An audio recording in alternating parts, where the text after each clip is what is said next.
आप सभी विद्यार्थियों का हमारे हिंदी के क्लास में स्वागत और आमंत्रण है। आज मैं आप लोगों के लिए एक हिंदी का बहुत ही महत्वपूर्ण क्लास लेकर आया हूँ, जो सभी विद्यार्थियों के लिए सहायकपूर्ण क्लास होगा, अनहेल्पफुल क्लास होगा। ये कक्षा 6 से लेकर 12वीं तक विद्यार्थी इस क्लास को देख सकते हैं। वैसे ये विशेषकर बोर्ड की परीक्षाओं के लिए एक क्लास है, यानी कक्षा 10वीं और 12वीं के लिए। वैसे ये कक्षा 6 से 12वीं तक सभी विद्यार्थी देख सकते हैं और प्रतियोगी परीक्षा की तैयारी करने वाले भी विद्यार्थी इस क्लास को देख सकते हैं। आज के क्लास में हम पढ़ेंगे हिंदी का एक महत्वपूर्ण विषय रस। रस जो कि बहुत ही महत्वपूर्ण एक विषय है, जो हर परीक्षा में पूछा जाता है और बोर्ड की परीक्षा 10वीं और 12वीं में जो है एकदम विशेषकर आता है और सभी प्रतियोगी परीक्षाओं में पूछा जाता है। इस रस का ज्ञान होना बहुत आवश्यक है। और यदि आप लोग हमारे क्लास को यूट्यूब पर देख रहे हैं तो आप लोग से प्रार्थना और रिक्वेस्ट है कि आप लोग हमारे गुरु ज्ञान मंदिर यूट्यूब चैनल को सब्सक्राइब करके जुड़िए। यदि आपको संस्कृत पढ़ना हो, हिंदी पढ़ना हो, तो आप हमारे गुरु ज्ञान मंदिर यूट्यूब से जुड़िए और हमारा सपोर्ट कीजिए। हमारा क्लास अच्छा लगे तो लाइक करिए, शेयर करिए, कमेंट करिए। यदि आप लोग फेसबुक पर देख रहे हैं तो हमारे फेसबुक पेज को फॉलो कीजिए, राजू भैया क्लासेस को फॉलो कीजिए और अपना सहयोग दीजिए। इसके पहले मैंने रस का एक महत्वपूर्ण क्लास करा चुका हूँ, जिसमें रस के प्रकार, रस के अंग क्या क्या होते हैं, वो पूरे विस्तार से मैंने करा चुका हूँ। आज मैं आप लोगों के ये रस की दूसरा क्लास है। इसमें मैं आप लोगों को रस की परिभाषा और रस के उदाहरण सहित उसकी स्पष्टीकरण बताऊंगा कि कैसे आप रस को परिभाषा लिख सकते हैं, कैसे रस का उदाहरण से इसका स्पष्टीकरण दे सकते हैं। इसके बारे में मैं आज आप तो इस क्लास में इस विषय पर चर्चा करेंगे कि रस की परिभाषा और रस का स्पष्टीकरण कैसे लिखते हैं और उसे कैसे पहचान सकते हैं, इसके बारे में देखेंगे। फिर आपसे प्रार्थना है कि आप लोग यदि क्लास पसंद आए तो लाइक अवश्य करिए, कमेंट करिए और यदि कोई वीडियो को शेयर करिए। यदि कोई गलती हो तो उसको भी कमेंट करके बताइए ताकि मैं अपनी गलती को सुधार सकूं। चलिए देखते हैं आज के क्लास, हिंदी के महत्वपूर्ण क्लास को, जो कि रस है। रस, चलिए देखिए रस किसे कहते हैं। देखिए रस किसे कहते हैं, रस की परिभाषा हमने पिछले वीडियो में आप लोगों को बता दिया है, लिखकर आप लोगों को बता दिया हूँ कि रस की परिभाषा क्या होती है, रस किसे कहते हैं। लेकिन एक बात सुन लीजिए, रस किसे कहते हैं। जब किसी कविता, कहानी, उपन्यास को पढ़ने, सुनने या किसी नाटक को देखने से जो आनंद प्राप्त होता है, जो खुशी मिलता है, उसे हम रस कहते हैं। कोई भी आप कविता पढ़ रहे हैं, कोई भी कहानी पढ़ रहे हैं, कोई उपन्यास पढ़ रहे हैं, आप कोई नाटक देख रहे हैं, तो उससे हमें जो आनंद मिलता है, जो हमें खुशी मिलती है, उसी को हम रस कहते हैं। ये जान लीजिए, रस की यही परिभाषा है। तो आप इस परिभाषा को इस प्रकार लिख सकते हैं। जब किसी कविता, कहानी या उपन्यास को पढ़ने या सुनने से या किसी नाटक को देखने से जो आनंद प्राप्त होता है, उसे हम रस कहते हैं। रस मुख्य रूप से 9 प्रकार के होते थे, लेकिन बाद में 10वां रस हमारा वर्तसल रस आ गया। इस प्रकार रस कुल रस 10 प्रकार के होते हैं। देखिए, पहला रस होता है श्रृंगार रस, जिसका अस्थाई भाव होता है रक्त। दूसरा रस होता है हास रस, जिसका अस्थाई भाव होता है हास। और तीसरा हमारा करुण रस है, जिसका अस्थाई भाव शोक होता है। चौथा वीर रस है, जिसका अस्थाई भाव उत्साह होता है। और पांचवा हमारा रौद्र रस है, जिसका अस्थाई भाव क्रोध होता है। छठवां हमारा शांत रस है, जिसका अस्थाई भाव निर्वेद होता है। और सातवां हमारा भयानक रस है, जिसका अस्थाई भाव भय होता है। अठवां अद्भुत रस होता है, जिसका अस्थाई भाव विस्मय होता है। और नौवां हमारा विभत्स रस होता है, जिसका अस्थाई भाव जुगुप्सा होता है।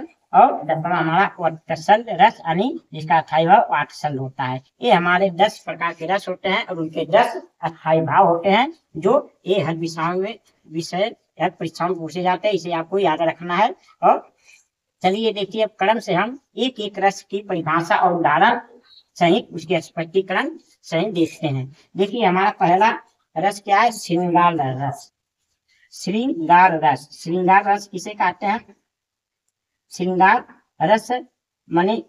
रस जब नायक नायिका के मन यानी चित्त या हृदय में विभाव, अनुभाव और संचारी भाव के सहयोग से रति नामक अस्थाई भाव की उत्पत्ति हो तो उसे श्रृंगार रस कहते हैं। श्रृंगार रस ऐसे भी आप बता सके जब नायक नायिका के परस्पर प्रेम से जो उन दोनों के मन में यानी हृदय में जो भाव उत्पन्न होता है उसे श्रृंगार रस कहते हैं। यानी जब नायक नायिका हो गए, पत्नी हो गए, यानी कोई प्रेमी प्रेमिका हो गए, उन दोनों के परस्पर प्रेम से जो दोनों के मन में जो भाव उत्पन्न होता है उसी को हम श्रृंगार रस कहते हैं। तो इसकी परिभाषा आप ऐसे भी लिख सकते हैं, इस प्रकार भी लिख सकते हैं, जब नायक नायिका के मन अनिश्चित यानी हृदय में विभाव, अनुभाव और संचारी भाव के सहयोग से रति नामक अस्थाई भाव की उत्पत्ति हो तो उसे श्रृंगार रस कहते हैं। एक श्रृंगार रस क्या होते हैं? 2 प्रकार के होते हैं। श्रृंगार रस 2 प्रकार के होते हैं। एक होता है संयोग श्रृंगार रस, यानी जब नायक नायिका यानी प्रेमी प्रेमिका या पत्नी का मिलन होता है, उनके दोनों आपस में मिलने से जो भाव उत्पन्न होता है उन्हें संयोग श्रृंगार रस कहते हैं। ये हमारा पहला होता है संयोग श्रृंगार रस, यानी जब नायक नायिका के मिलने से रति नामक अस्थाई भाव उत्पन्न हो तो उसे संयोग श्रृंगार कहते हैं। ये आप समझ लीजिए। जैसे उदाहरण, कौन हो तुम वसंत के दूत, विरस पतझड़ में अति सुकुमार, घन तिमिर में चपला की रेत, तपन में शीतल मंद बयार। अब देखिए ये यानी संयोग श्रृंगार का है जो एक कामनी से लिया गया है, प्रसाद जी जयशंकर प्रसाद द्वारा लिखा गया है।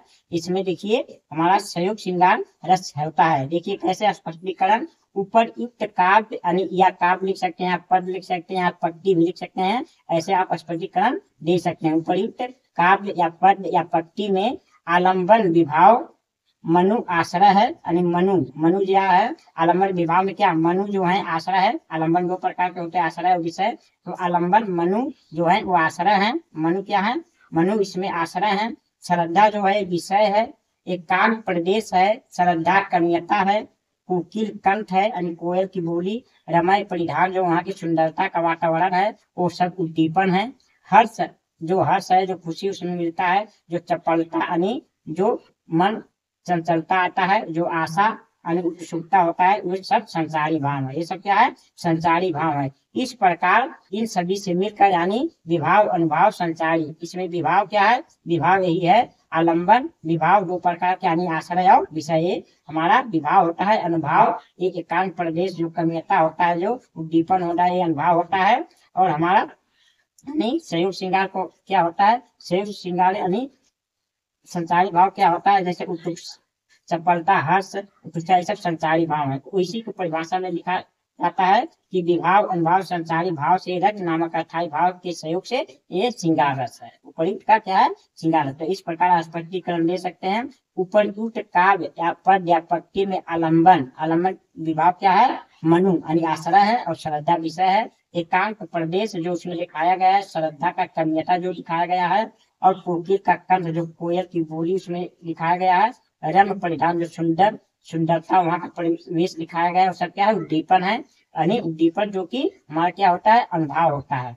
और हर्ष, सफलता, आशा, उत्साह, ये सब क्या है? संसारी भाव है। इस प्रकार इन सबके मेल से यानी इन सबके मिलने से विभाव यानी अनुभाव, संसारी भाव से हमारा रति नामक अस्थाई भाव से संयोग श्रृंगार रस की उत्पत्ति हो रही है। इस प्रकार हम संयोग श्रृंगार रस को आप याद कर सकते हैं, इस परिभाषा को याद सकते हैं। आप इसे लिखकर प्रस्तुत करके इसे आप याद कर सकते हैं और इसे समझ सकते हैं। दूसरा हमारा देखिए वियोग श्रृंगार रस। वियोग श्रृंगार रस, जब नायक नायिका के बिछड़ने से रति नामक अस्थाई भाव उत्पन्न हो तो उसे क्या वियोग श्रृंगार रस कहते हैं। जब जो नायक नायिका एक दूसरे से दूर हो जाते हैं, पति पत्नी हो या प्रेमी प्रेमिका हो, जब एक दूसरे से दूर हो जाते हैं, उनके बिछड़ जाते हैं, तो उनके मन में जो भाव उत्पन्न होता है उसी को हम वियोग श्रृंगार रस कहते हैं। तो इस प्रकार परिभाषा लिख सकते हैं।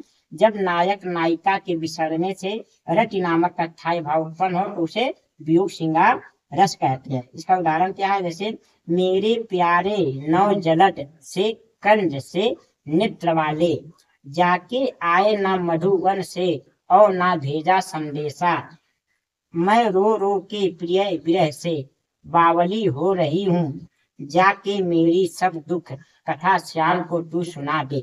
ये क्या है? कि राधा और कृष्ण के प्रेम पर है। जो कृष्ण राधा से बिछड़ गए हैं तो राधा उनको कृष्ण भगवान को याद करके जो रो रही हैं, जो उनके मन में विभाव अनुभाव पैदा हो रहा है, वो क्या है, वियोग श्रृंगार रस का उत्पत्ति हो रहा है। देखिए स्पष्टीकरण क्या है, स्पष्टीकरण उपर्युक्त काव्य से राधा आश्रय है यानी आलम्बन, राधा आलम्बन आश्रय है, श्याम जो है ये आलम्बन विषय है, यानी ये हमारा क्या है, विभाव है।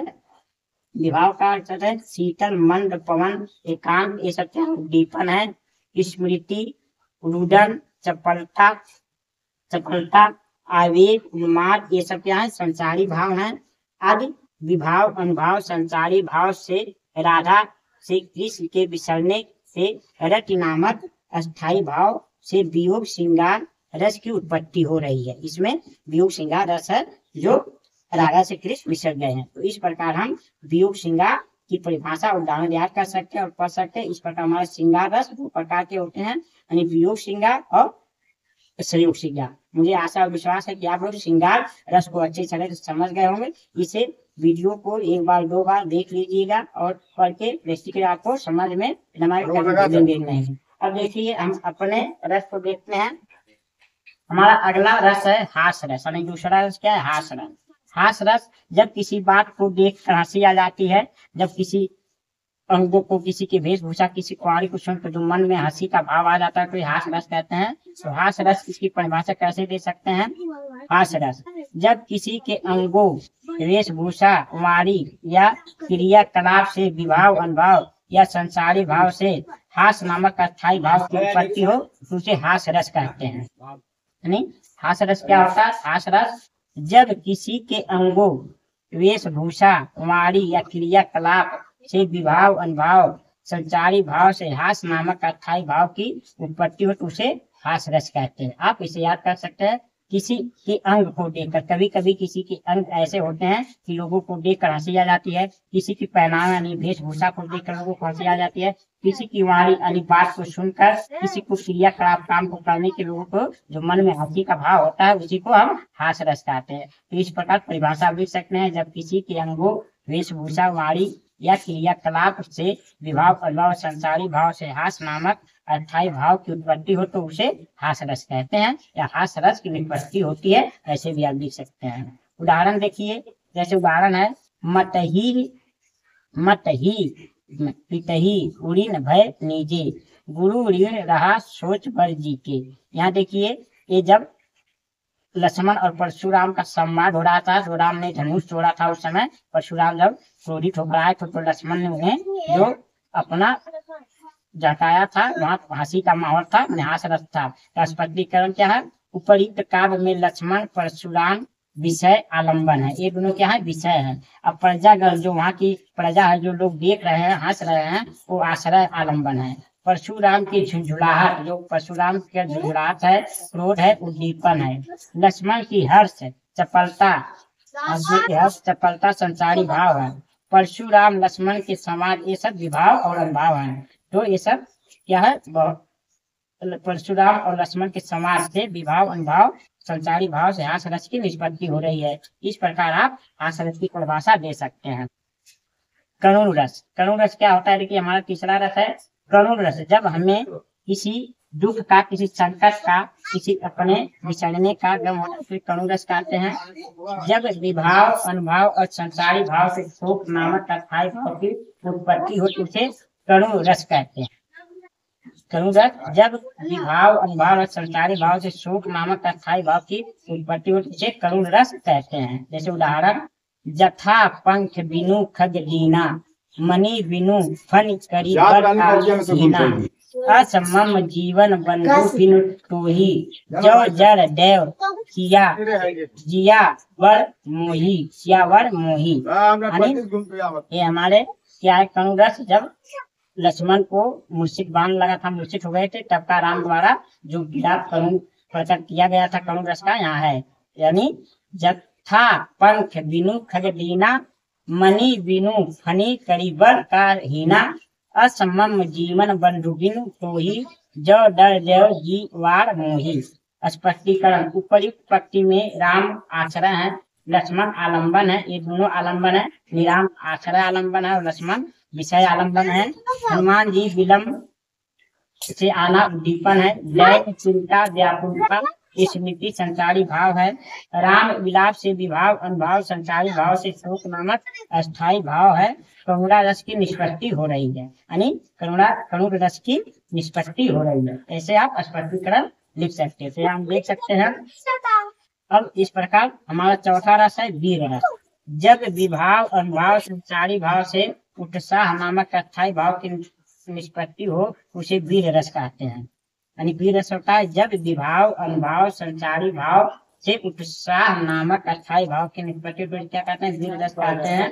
वीर रस कई प्रकार का होता है, जैसे दान वीर जो दान करता है दान में वीर कहलाता है। दया वीर जो दया करता है, जो वीरता का कारण कई प्रकार की वीरता से जो उत्साह बढ़ता है उसे वीर रस कहते हैं। जब विभाव अनुभाव संचारी भाव से उत्साह नामक अस्थाई भाव की निष्पत्ति तो उसे वीर रस कहते हैं। उदाहरण जैसे आए होंगे यदि भरत कुमति वश वन में, तो मैंने ये संकल्प किया है मन में, उनको इस सर का लक्ष्य चुनूंगा क्षण में, प्रतिषेध आपका भी ना सुनूंगा रण में। एक जब राम लक्ष्मण वन में चले गए थे तो भरत जी जब उन्हें वापस लेने के लिए गए थे तो लक्ष्मण देखकर क्रोधित हुआ कि भरत किसी बुरे कुमति से राम भैया से लड़ने आ रहे हैं, तो उनका क्रोध और वीरता से बढ़ गए थे। उस समय का वर्णन है। इसका स्पष्टीकरण क्या है? ऊपर युक्त पंक्ति में लक्ष्मण आश्रय है, भरत आलम्बन विषय है, वन आगमन और समाचार उद्दीपन है, उत्साह उग्रता चपलता संचारी भाव है, आग के सहयोग से उत्साह नामक अस्थाई भाव से वीर रस की निष्पत्ति हो रही है। इस प्रकार देखिए स्पष्टीकरण पंक्ति में लक्ष्मण आश्रय भरत आलम्बन विषय है और आगमन समाचार सुनकर जो सुने उद्दीपन है, उत्साह उग्रता चपलता संचारी भाव आदि के सहयोग से उत्साह नामक अस्थाई भाव से वीर रस की निष्पत्ति हो रहा है। इस प्रकार हमने आज की क्लास में 4 रसों को देखा, श्रृंगार रस, हास रस, करुण रस और वीर रस को। मुझे आशा और विश्वास है कि आप लोगों को ये हमारा रस का हिंदी क्लास अच्छा लगा होगा और समझ में आया हो। हमारे वीडियो लाइक करिए, शेयर करिए, कमेंट करिए और हमारा सहयोग दीजिए। अब हम आप लोग को 10 के अन्य रस को अगले क्लास में बताएंगे। तब तक के लिए आप लोगों का बहुत बहुत धन्यवाद।